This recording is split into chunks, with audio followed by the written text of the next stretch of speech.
what Paul is trying to say here is that there are people called in the life of celibacy, that is, in a state of not marrying or having sexual relationship.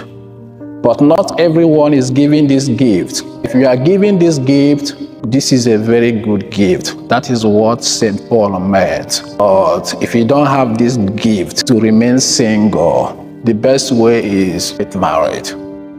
That is what is called premarital abstinence.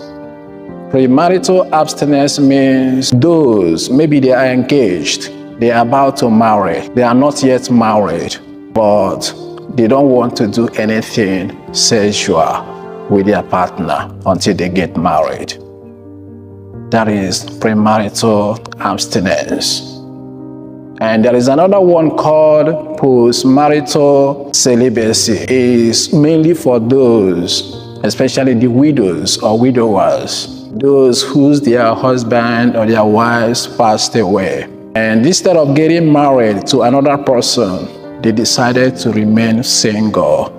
For example, in Gospel of Luke chapter 2, there was a woman called Anna. Anna, her husband passed away. Do you know what she did? She decided to move to the church, just like coming to the rectory to live. And she remained in the temple throughout her life. That is a life of celibacy. It's not just living in the church or not getting married, but also avoiding sexual relationship. That is what it means to live in a celibatic life. Do you have that grace to remain single? If you don't have that grace, and that will lead you to commit sexual sins, St. Paul says it's someone to get married to. But if you are called to remain single, maintain that singleness. Do not involve yourself in anything sexual life. St. Paul says that this world is passing away quickly, and even those that are married behave as if you are not married. What does that mean? It means that I'm not saying when you go home, tell your husband or your wife that from now on, I want to behave like a single person. I don't want to make love with you again.